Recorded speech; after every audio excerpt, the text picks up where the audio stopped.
Welcome to our Mudiyah Mashiach.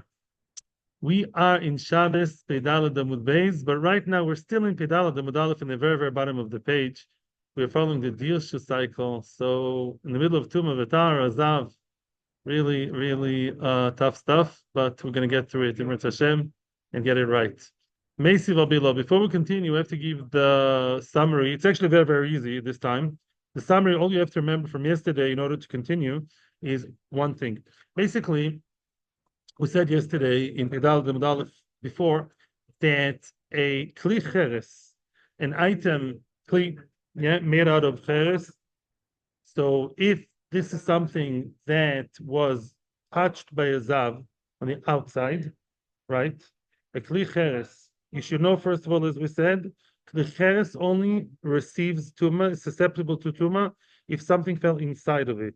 If the kli cheres was touched on the outside walls of the kli, nothing happened.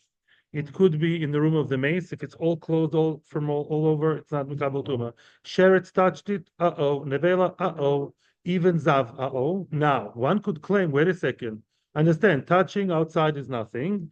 And if the zav put his finger inside of the hand, it is tameh, just the cheres or anything else, or tumas mace. However, if the zav, let's say, sat on the kli cheres, yeah, neither zav, they were sitting, then I would say, excuse me, forget about touching or going inside. The mere fact the zav sits on something, directly or indirectly, makes it tameh. Here comes the Torah and says, no, kli cheres is not bekamel tubas ziva. If the zav sat on it, yeah, you have whatever, a cheres chair made out of cheres, right? Some kind of surface of cheres that zav and are on it, not mekabel tuma. Okay, very good. Why is that? That's important to remember.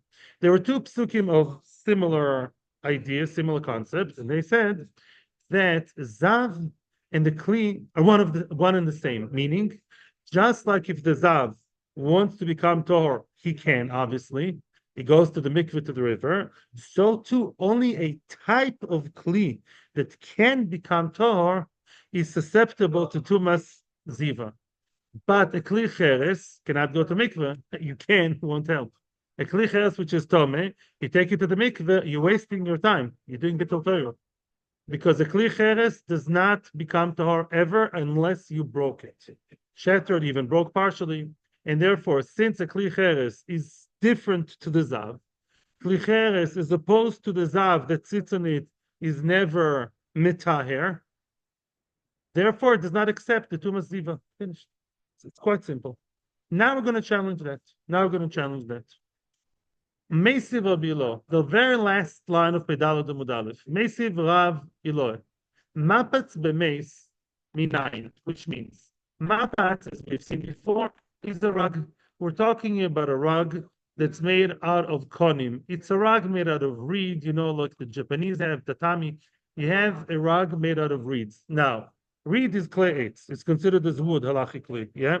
So now we all know by now, we've seen many times, kli eitz, which is just the surface, shute kli eitz, which is not a receptacle, just a flat surface. Mekabel tuma or not?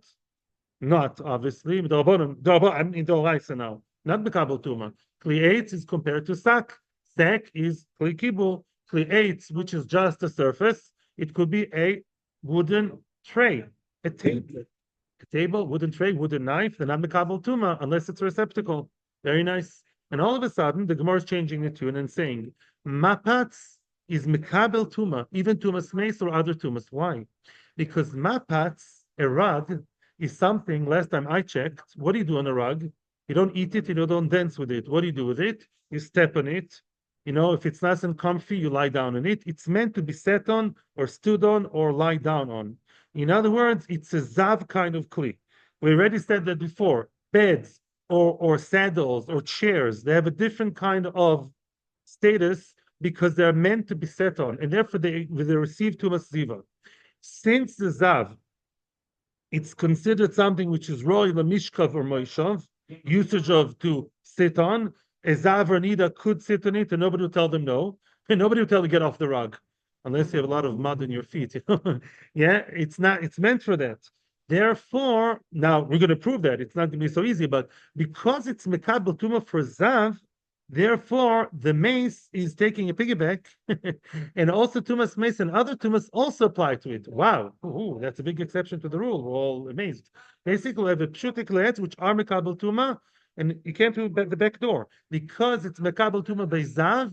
Therefore, it's mekabel tuma also by mace. Now, you may question that as of itself. The Gemara is going to prove that. Let's turn the page and see how this is true. The dinhu, how do you know that? It's a kal v'chomer. The Gemara learns it from kal v'chomer. What's a kal v'chomer? We'll read the kal v'chomer, then I would like to see Rashi, because this Rashi is so many this, but let's first read the words and translate. Uma pachin ktanim. Remember pachin ktanim of Yaakov Avinu. Pachin ktanim shetohirin bezav, mein bemes. Pachin ktanim are as follows. Pachin ktanim are like this. You have a jug. Imagine yourself like you see in museums, right? In archaeological sites. Imagine that you have a nice cheres, right? You have basically a jug made out of cheres of earthenware, of clay, and this one has a very very small opening that a person's finger cannot go through. So now, such a keli would never be susceptible to tuma of zav, toer and bezav. Why? We said already that if a zav sits on what? If a zav sits on something, first of all, even before we say about cheres, even before we know that, let's say this jug is meant to drink from. Is the mekabel tumah if the zav sits on it? No. Amad v'nasa melachtenu. Tumah zav only applies to kelim that are meant to be set on. So if somebody has a very large jug, a very large like a jerry can, for the big trips, and somebody sits on it, nice to sit. I want to drink now. So that, right, you can't sit on it, right? Make it even before the new halacha. And besides that, what about the only way Zav can be tameh kli cheres is how? We said before, by sticking his finger. This is ktanim. Ktanim. The Zav's finger is too big to go through the hole. Therefore, the Zav has no way to be metameh. Rashi says, what about Heset? The Zav can move it, says Rashi, no. Heset means when the Zav is moving it with a stick, it won't be nitma. Why? Heset, things that are only susceptible to Heset if you can only also be metamed and b'maga. But metamed b'maga is not, if you're not metamed b'maga, not b'Heset. And I'm reminding you again, kli cheres, forget about Zav. Any tameh, Zav, nida, meit, sheretz, nevela, outside, the kli cheres is immune. Yes, touching cheres from the outside, even with the Rabbanon, Rambam says, it's not mekabel, only from the inside. And the zav from the inside, it's too small, he can't put his finger. Mashenk and tumas mace can go through. What do you mean tumas mace? Let's say, not the mace himself, the mace is too big to go in there. This is the famous halacha of the pasil, tzomid pasil. What about if you have a kli cheres in a house, lo aleinu bal minan, a person died in the house is, imagine yourself, it's very good for imagination to imagine it that way. Once a dead person is there, imagine yourself, the entire air is full of tuma. Nuclear, Wi-Fi, the air is full of stuff, microbes, right? The air of the house of a mace is full of tuma. And therefore, that air can go through anywhere. The air of the tuma, I'm talking what it says in Maseches Olos, yeah? The air of the tuma of the mace that's in the house goes through the small opening. There's no limit to it, even a tiny opening, and the inside of the kli cheres is now permeated with tumas mace. Before Rashi, I summarized it for you. I promise you we'll see more. So let's review what we said. This is now going to be a very clear kal v'chomer. Again, uma pachin ktanim, a jug with a very small opening. Shetohirin bezav. There's no way zav is metamit. If he sits on it, it's not meant for it. Touching from the outside, that's kli cheres, not from the outside. Sticking your finger, too small. Rashi says something really cool. He says the hair of the zav is also metamit. So maybe the hair can go through. The hair, a woman, a nida with long hair, right? And she can put it through the hole. He said, no, the hair of the zav is metame if you touch the hair of the zav, but the hair of the zav is only metame if the finger can go through. Then the hair is like total to the finger. But if you cannot go in with your finger, then the hair is not metame either. The kitzer, a small kli cheres is zav free, tumas zav free. You can sell it in the store, make a business out of it. Okay. Uma pachin ktanim shetorin bezav. Tameh b'meis, as I proved to you, the tumas mace does permeate and penetrate through the hole. Okay, if so, starts kal v'chomer. Mapat shetome bezav, enodin shetome b'meis, and mapat is tome bezav. Let's have a mapat. You basically have what? A rug that's meant to be lie down on or sat on for vos nisht. Yeah, the whole, as we said before, the whole mute of Pshutekle Etz, we said before, was only regarding Davka mace. When the Torah compared Eitz to sack, it has to be receptacles regarding mace. The Parsha of Zav, which is at the end of Metzoiro, doesn't say it there. So therefore, a flat surface made out of wood, if it's meant to be set on, lied on, rode on, whatever, yeah, saddle, it's Mekabel Tumas Zav. That's not even a question. Enodin Shiatome b'meis. If the kelim ktanim, the small jug of cheres, is metame tor bezav and tome b'meis, so the mapatz, the rag that's metame bezav, enudin she'tome b'meis, clearly it's metame b'meis. So he bingo, QED. Now we got what we want. Now we know that the mapatz is what? The mapatz, 1 second, is metame b'meis. A mace, in other words, yeah, if you have two mace or sheretz or nevela, right? Because it's metame the ziva, the zav, if it sits on it, it's nitma. Mimela, the same thing would apply to mace. Very good. And therefore, tumas mace applies, and all other tumas mace is all the example for others, applies to pshutekleetz if the pshutekleetz are meant to be set on or lying on or something. In other words, if it's good for zav, it's good for mace also. That's all we have to know. Okay, kal v'chomer. Frag the Gemara, wait a second. Something here doesn't work right. Now let's go back to what we said yesterday. What did we say yesterday? We said a rule from the Torah, from two places in the Torah. If something cannot be dunked in the mikveh and become Torah, then the tuma of zav doesn't apply to it. We said it before. Frag the Gemara, this is Rabbi Loi asking, third line. We are paid Daled Amud Beis, the third line from the top. Shua Shlishit. V'amai, why? Haleis l'tahar b'mikveh, oy oy oy. Pshutek le'etz.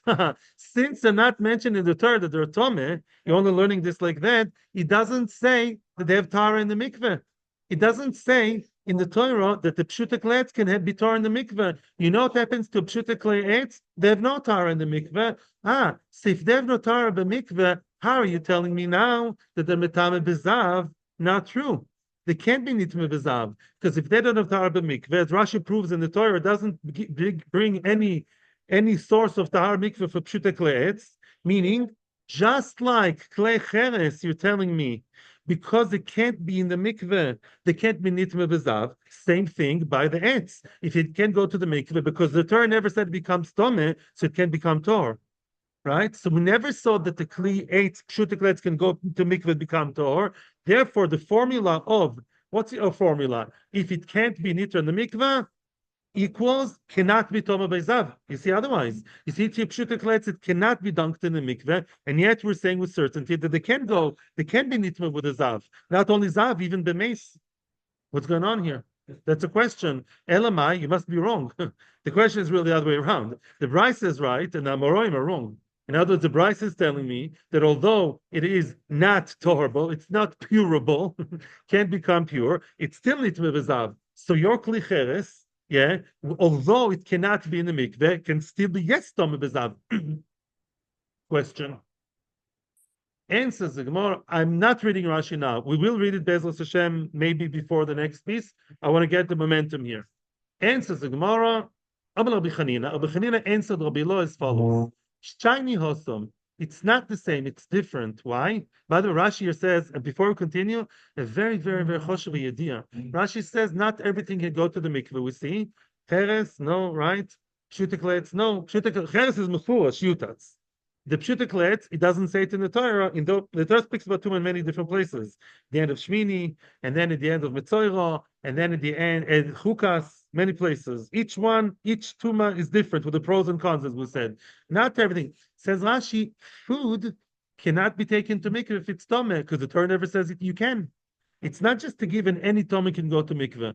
Let's say your apple became tameh, Mashiach coming on Sunday, and now your house is full of tumah from, I don't know, Nida. Your wife Nida touched the apple. You can't eat it now, right? Can you take the apple to the mikveh? No. Oichlim cannot be taken to mikveh. You know why? Because the Torah never told you can't, so you can't. That's simple. Just an aside, important piece of information. We're getting a lot of info here about Tumah Torah. We're getting ready. Yeah. Machon. Bezos Hashem. What? Yeah. A lot of details.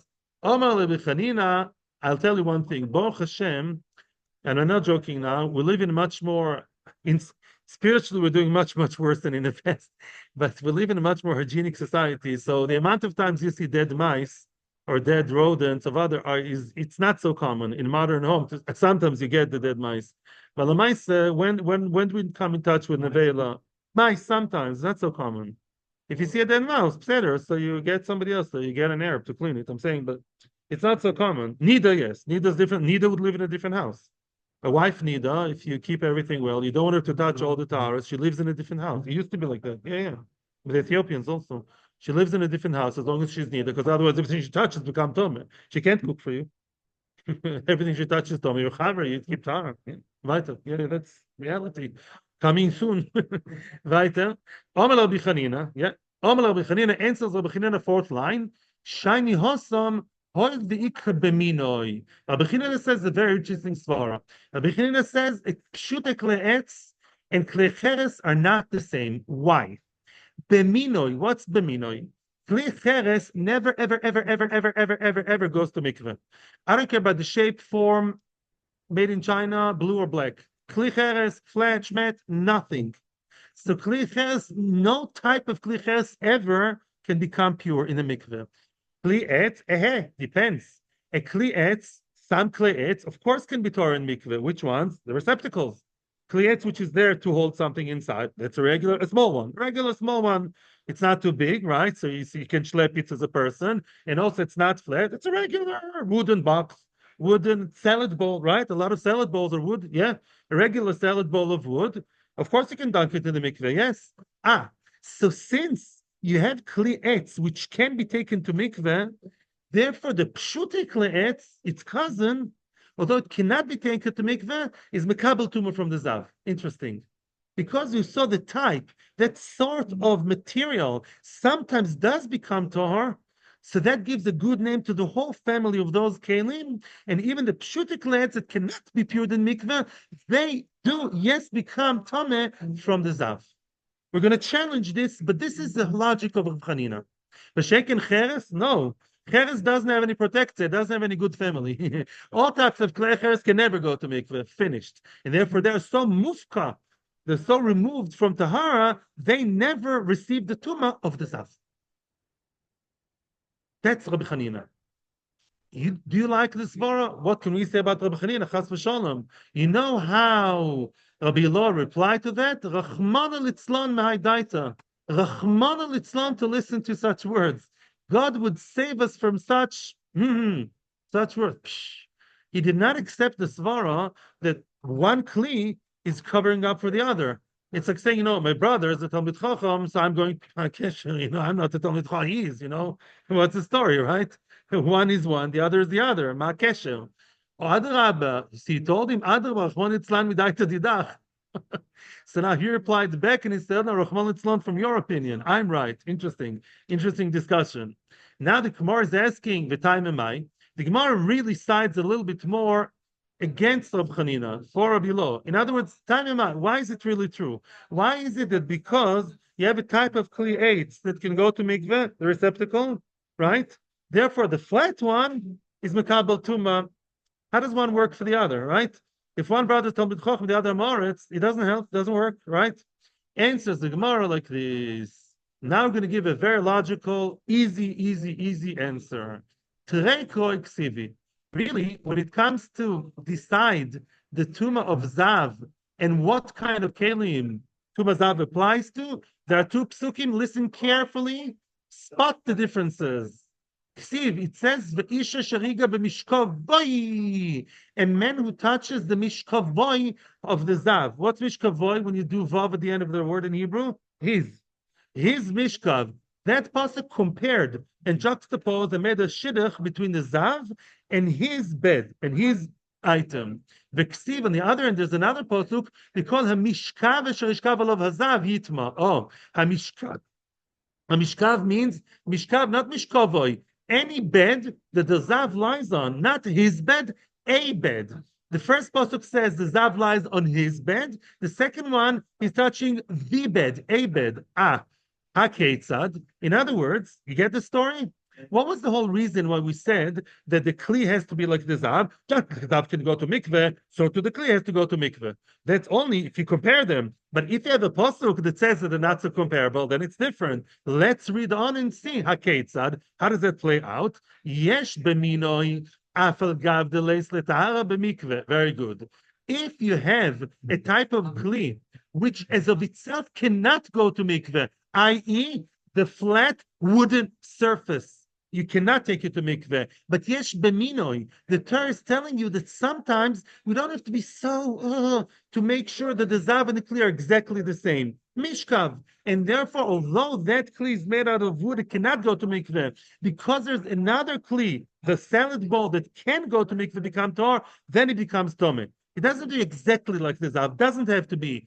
Ein b'minoi, makish mishkoveloi, oi. But if it's a type of material that ein b'minoi, there is no, in the min called cheres, just forget it. There is no kli cheres that can make it to the mikveh. No such thing. You have to break it.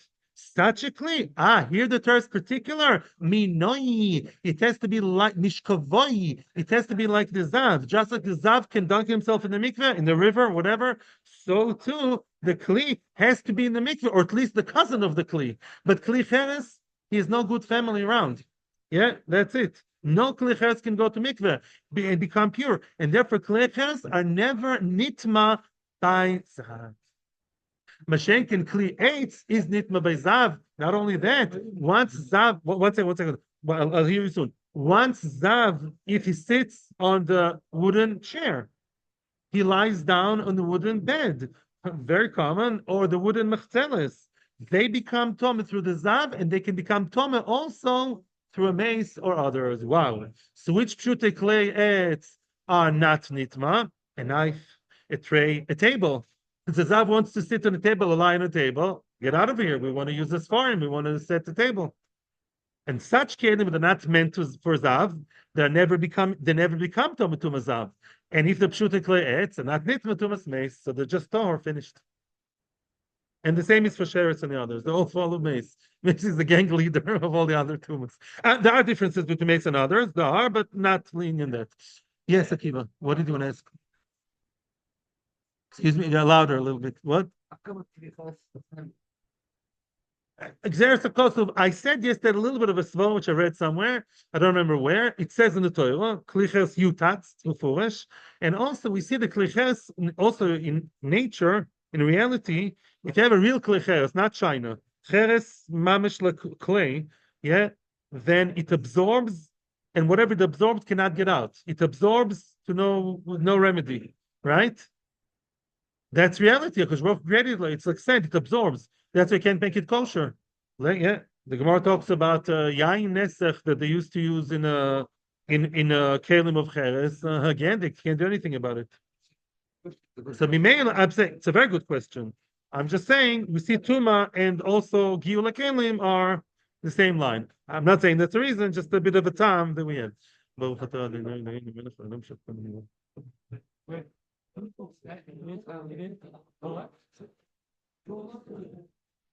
Kli eitz, I think so. I don't know. I hear what you're saying, but kli eitz does go to mikveh.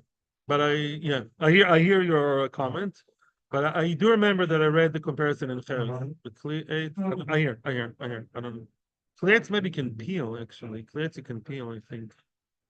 I'm not sure. I hear you. Weiter. Very easy. Very good. Rove Omar says Rove as follows. Midras kli. Excuse me. Rove Omar. Rove, let me just explain. It's going to bring us a different source altogether. Let's revise. What did we say up until now? One clear thing. Kli cheres is not susceptible to tumas zav, right? You have a chair made out of cheres, they need to set on the chair, nothing. A chair, yeah, even the Rambam says, Lamaisa, that kli cheres that's flat, that doesn't have a chair is not a good example, actually, even because it's true what I said, but it goes without saying. The Rambam says, a kli cheres that's flat, as we saw also in Daf Tezayin, never mekabel tuma. Why? Not because it's for a different reason. Because kli cheres is only mekabel tuma from the inside. A kli cheres that has no inside is no tuma. So a chair anyway doesn't have. The chiddush is even a kli cheres that has inner space, and therefore is makabel tuma if the zav stuck his hand inside, but if he sits on the outside, he's not makabel tuma. Why? We said because we compare nida to the kli, zav to the kli, they both have to go to the mikveh. Cheres doesn't go to mikveh, out of the story. Rava brings us a different source, very interesting, a different source. Rava Omar, midas kli cheres tor mehocha. I'm going to tell you a different source where the midras meaning to step on, to sit on, yeah? The fact that you have a zav sitting or standing or doires stepping on a kli cheres and the kli cheres remains star, that's a source. It says the kol kli pasuach, this is very, very big yesod this year, the kol kli pasuach. This is from Parshas Chukas, which we saw recently. The beginning of Parshas Chukas is about Tumas Meis. A lot of details there. The chol kli pasuach, any open kli, asher ein somid posil olav. It says if you have an earthenware kli cheres open with no somid posil, meaning it's not covered, it's open. You have an open jug of vessel, jug made out of cheres in the house of the tameh mace, a house that's full of impurity of mace. What happens to everything that's inside? Tameh. Inside you have fruit, vegetables, whatever that is, meat, fish. It's all becoming tameh. Wait a minute. What happens? Yesh. Now the Gemara is back. Yesh somit posil olav toho. Very good. In other words, if a kli cheres is covered, this is very basic stuff of tumah v'tara. The kli cheres is covered properly, like tzamud, tight. Yeah, like tzamud. Yeah, it's tight and it's really covered well. Yeah, nothing permeates. Then what? That everything inside is protected. Yeah, very good. Now the kli cheres in a room full of nuclear, full of tuma, of bad, unfiltered Wi-Fi. It's full of what? Full of tumas mace, right? Okay, good. Yeah. Now everything inside is tar. Why? It's protected by the kli cheres.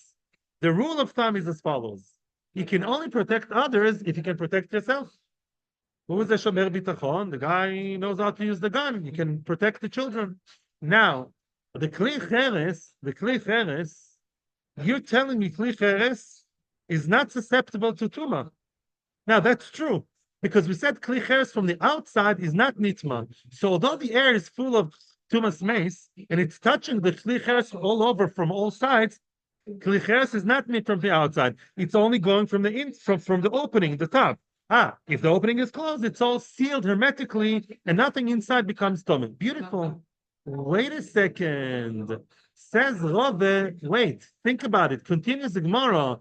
Mila yaskinu deichadinu leish toinida dekoma rachmana tahar. Says Rava, how can the Torah tell me such a categorically general thing that kli cheres never, ever receives tuma itself? And therefore, that's your foolproof against tuma. Maybe kli cheres is a nice kli cheres think, not something you saw in the museum. A nice kli cheres that's made to keep stuff inside, right? But what's the purpose of the kli? The nida is supposed to sit on it. Mrs. Nida is there when she's Nida, when she's not Nida. She sits on the kli cheres very nicely. Where do you put the stuff? From the side. No problem. It's right now. It's sealed. It's sealed. Sometimes it opens from the side, and therefore the main purpose is for the chosh of a lady, the nida. She sits on the kli cheres, and you tell me the kli cheres is tahor. What does that prove? Let's go now with Let's rule things out. If you told me that the zav or nida, if they sit on kli cheres, it becomes tameh. Then the whole thing falls apart. Then your kli cheres is permeable to tuma, is susceptible to tumas nida. Maybe some kli cheres are meant to sit on, and they have an opening inside. Yes, and yet the Torah says that even those kelim are tahor. Must be that if Bingo sits on it, nothing happens. Bingo. What did Rava gain? That now the question doesn't apply to him. Because according to Rava, it's not because the kli cheres can't go to mikveh. It's a different source. Rav is really answering the question through the back door. We had a problem before the whole halabaloo at the beginning of Shir was, you tell me everything that can't go to mikveh is not mikveh b'zav. You see that the kli eight cannot go to mikveh and still tameh b'zav. According to Rav, it's not a question. It wasn't the reason. Rav says, there's a kosuv. Not because it's not going to mikveh. Poshet, we see, it's a good question. Why? But it's not. If the Torah is telling me the keli cheres, once closed on all sides, is not mekabel tuma, that is not mekabel tuma of nida and zav and zava. Finished. Even if it's meant for them to sit on and they sat on it. But you see that they're not metamit. Finished. Mimela says, oh, beautiful. I got the proof, right? In order to broaden our horizons, we don't have much time. I'm contemplating what to do now. No, I will continue now. I will continue because Rashi is nice. See the first Rashi, see all the Rashis in your own free time. You have a long weekend, Friday, and the Heilig Shabbos. I would continue now because I have Rachmanus on you because this is Friday Shabbos stuff. So let's do some of it now. Says Heilig Mishnah. I even made a diagram. That's why I made a paper for you to look at. Yeah. So I want to show you my paper. Says the Mishnah. What's the common denominator between all the Mishnahs of this parak? One thing. They all talk about very diverse issues. What's the common denominator? Mekoros, very good. In other words, we're learning all kinds of halachas, some of them Rabbanon, that have their asmachta or some kind of like a semi-source from the Torah. Now we're going to learn about kilayim. So, following Rashi's opinion, there are many types of kilayim. We're not going to learn all of it now. Kilayim deoraisa, the Rafi kilayim deoraisa, is when you plant something next to or within the kerem. You have vineyard, and next to the vineyard you have the yerek, for example. That's deoraisa. What happens when you want to plant vegetables one next to the other? Let's say you want to plant tomatoes right next to cucumbers, right? If it's too close, it's also, according to Rashi and many others, it's Darabonon. Tosis argues, but let's follow Rashi for now, just to keep us, yeah. So cucumbers, tomatoes, if it's too close, what's too close? We're going to learn about that. Yeah, if it's too close, it's with the Rabbanon, it's also, you have to keep a certain distance when you plant your vegetable or when you sow the vegetable seeds, keep a certain distance. Okay, that's a very, very, very general idea, with the Rabbanon. Says the Heilige Mishnah, Minayin aruga. Aruga in Hebrew is like a vegetable patch or a flower patch, or it's a vegetable patch.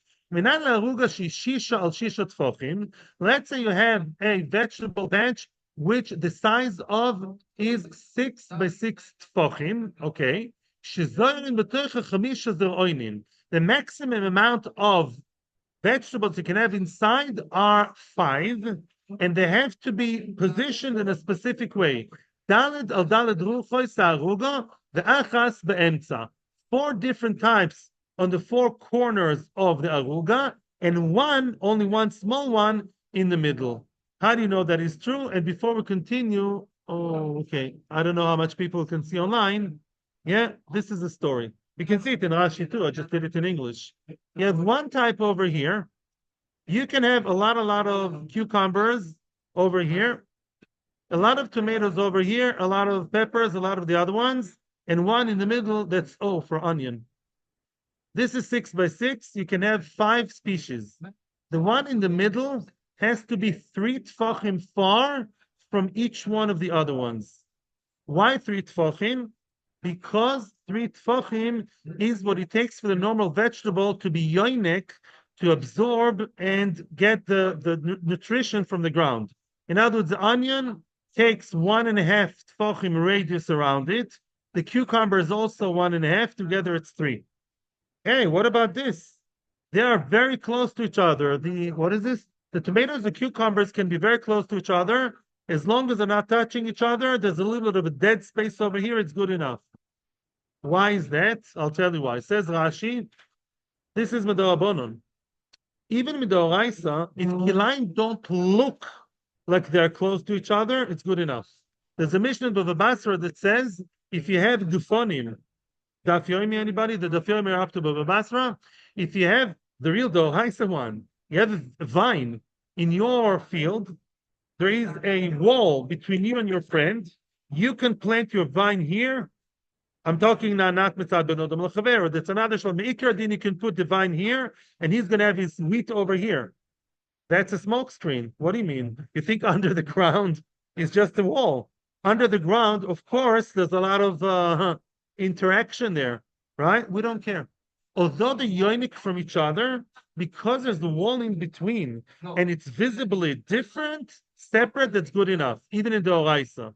Therefore, When you have different sides, north, south, east, and west, because this is on the side and this is in the top, they're visibly in a very different location. As long as you keep a little bit of separation, of a little bit, which more we'll talk about, that's good enough. Here, it's not so nicker. The middle is nowhere. If this would be too close to here, it looks like too close to here. Therefore, because visibly it's not far enough, therefore you really have to take care about the Yanika. Either you care about the real fact that they shouldn't drink from each other, they shouldn't mix under the ground, or if above ground, they look very different in different locations. That's above ground, you can do a lot.